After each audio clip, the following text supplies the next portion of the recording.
मुंबई कधीही न थांबणारं शहर, पण 26 मे 2025 रोजी हे शहर अक्षरशः कोलमडून पडलं। कारण होतं वरुणराजानं केलेला तांडव। होय, मुंबईत पावसाने अक्षरशः धुमाकूळ घातला। सकाळपासूनच सुरू झालेल्या मुसळधार सरींनी मुंबईकरांची दैना उडवली। अनेक ठिकाणी पाणी साचलं, वाहतूक मंदावली, लोकल ट्रेन थांबल्या, पण पाऊस काही थांबायचं नाव घेत नव्हता।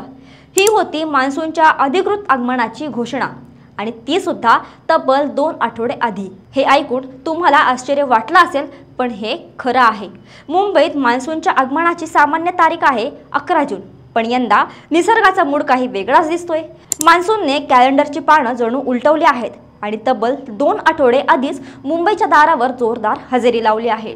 इतकंच नाही तर भारतीय हवामान खात्याच्या नोंदणीनुसार 1950 पासून आतापर्यंतचा हा मुंबईतील सर्वात लवकर दाखल झालेला मान्सून आहे। याआधी 1971, 1962 आणि 1956 मध्ये 29 मे रोजी मान्सून दाखल झाला होता, पण 26 मे रोजी मान्सून येण्याची ही पहिलीच वेळ आहे। मग प्रश्न पडतो की असं का झालं? निसर्गाच्या या बदललेल्या वेळापत्रकामागं नेमकं कोणतं विज्ञान आहे? मान्सून यंदा इतक्या लवकर आणि इतक्या ताकदीने का बरसतोय? साधारणपणे मान्सूनचा प्रवास कसा असतो हे आधी समजून घेऊया। केरळमध्ये मान्सूनच्या आगमनाची सामान्य तारीख आहे 1 जून। तिथे दाखल झाल्यानंतर नैऋत्य मोसमी वारे साधारणपणे 6 जूनपर्यंत महाराष्ट्रात प्रवेश करतात आणि मग 11 जूनच्या आसपास ते मुंबईच्या किनारपट्टीवर पोहोचतात। हा आहे मान्सूनचा नेहमीचा ठरलेला प्रवास। पण यंदा काय झालं? यंदा हवामान खात्याने 24 मे रोजीच केरळमध्ये मान्सून दाखल झाल्याची घोषणा केली। ही 2009 नंतरची सर्वात लवकर झालेली सुरुवात होती, आणि आश्चर्याची गोष्ट म्हणजे केरळमध्ये दाखल झाल्यानंतर अवघ्या 24 तासाच्या आत म्हणजे 25 मे रोजी मान्सूनने महाराष्ट्रात प्रवेश केला, आणि पुढच्याच दिवशी 26 मे रोजी तो मुंबईत दाखल झाला। म्हणजे केरळ ते मुंबई हा साधारणपणे 10-11 दिवसांचा प्रवास मान्सूनने यंदा केवळ 2 दिवसात पूर्ण केला। हा तर मान्सूनचा सुपरफास्ट प्रवास म्हणावा लागेल। मुंबई IMDच्या मते अत्यंत अनुकूल परिस्थितीमुळे मान्सूनचं लवकर आगमन झालं आणि त्याचा प्रवासही खूप वेगाने झाला। या अनुकूल परिस्थिती नेमक्या काय होत्या हे समजून घेणं रंजक आहे। हवामानशास्त्रज्ञ सांगतात की यामागे काही जागतिक आणि स्थानिक हवामान घटकांचा मिलाफ कारणीभूत आहे। यातला एक महत्त्वाचा घटक म्हणजे मॅडन-जुलियन ऑसिलेशन म्हणजेच MJO।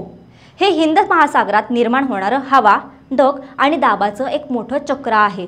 हे चक्र एका लाटेसारखं पूर्वेकडे सरकतं आणि साधारणपणे 30 ते 60 दिवसात पृथ्वीची एक फेरी पूर्ण करतं। जेव्हा या चक्राचा सक्रिय पावसाला पोषक असा टप्पा मान्सूनच्या काळात हिंद महासागरावरून जातो, तेव्हा तो मान्सूनच्या वाऱ्यांना प्रचंड ऊर्जा देतो। यंदा नेमकं हेच घडलं। MJO अत्यंत अनुकूल स्थितीत होता, ज्यामुळे मान्सूनला पुढे सरकण्यासाठी मोठा जोर मिळाला।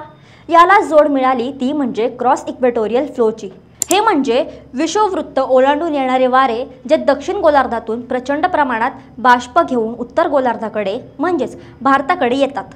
यंदा हे वारेही खूप मजबूत होते, त्यामुळे समुद्रावरून मोठ्या प्रमाणात बाष्प उचललं गेलं आणि ते थेट भारताच्या किनारपट्टीकडे वेगाने येऊ लागलं। या वाऱ्यांनी मान्सूनला पुढे ढकलण्याचं काम केलं, आणि या दोनही गोष्टींना मदत केली ती अरबी समुद्रात निर्माण झालेल्या कमी दाबाच्या क्षेत्राने। कमी दाबाचं क्षेत्र हे वाऱ्यांसाठी एका चुंबकासारखं काम करतं। ते वाऱ्यांना आपल्याकडे खेचून घेतं। अरबी समुद्रातील या कमी दाबाच्या क्षेत्राने मान्सूनच्या वाऱ्यांना उत्तरेकडे महाराष्ट्राच्या आणि मुंबईच्या दिशेने अधिक वेगाने खेचलं। त्यामुळेच गेल्या काही दिवसांपासून मुंबईत मान्सूनपूर्व सरीही जोरदार बरसत होत्या। या तीनही गोष्टी MJOची साथ, बाष्प वाहून आणणारे मजबूत वारे आणि अरबी समुद्रातील कमी दाबाचं क्षेत्र एकाच वेळी जुळून आल्याने यंदा मान्सूनने विक्रमी वेळेत मुंबई गाठली। यंदा केवळ मान्सूनचं लवकर आगमनच झालं नाही, तर संपूर्ण मे महिनाच मुंबई आणि महाराष्ट्रासाठी विक्रमी ठरला आहे। या मे महिन्यात मुंबईत गेल्या 107 वर्षातील सर्वाधिक पावसाची नोंद झाली आहे। कुलाबा वेधशाळेत 295 मिलीमीटर पाऊस नोंदवला गेला, जो 1918 नंतरचा सर्वाधिक आहे। सांताक्रूजमध्येही 197 मिलीमीटर पाऊस झाला आहे। मान्सून दाखल होण्याआधीच मुंबईत मे महिन्याच्या सरासरीच्या 700% जास्त पाऊस पडला होता। आश्चर्याची गोष्ट म्हणजे यंदा मे महिन्यात मुंबईकरांनी 70 वर्षातील सर्वात थंड सकाळ अनुभवली। 8 मे रोजी तापमान 22.2 अंश सेल्सिअस पर्यंत खाली घसरलं होतं। केवळ मुंबईच नाही तर बुलढाण्यात सरासरीच्या 4000% तर सिंधुदुर्ग आणि रायगडमध्ये 2000% जास्त पाऊस मे महिन्यात नोंदवला गेला। आता पुढे काय? IMDच्या अंदाजानुसार यंदा देशभरात आणि पर्यायाने मुंबईतही सरासरीपेक्षा जास्त पाऊस पडण्याची शक्यता आहे। हे एका बाजूला दिलासादायक आहे, कारण यामुळे पाण्याची चिंता मिटेल, पण दुसऱ्या बाजूला जास्त पावसामुळे मुंबईसारख्या शहरात पाणी साचणे आणि पूरस्थिती निर्माण होण्याचा धोकाही वाढतो। त्यामुळे येणारा मान्सून हा आनंद आणि आव्हानं दोनही घेऊन येणार आहे। जाता जाता एक आठवण, हा व्हिडिओ महत्त्वाचा आहे, त्यामुळे आत्ताच लाईक करा, जेणेकरून तो जास्तीत जास्त लोकांपर्यंत पोहोचायला मदत होईल। आणि अशाच महत्त्वाच्या व्हिडिओंसाठी थोडक्यातला फॉलो आणि सबस्क्राईब करायला विसरू नका।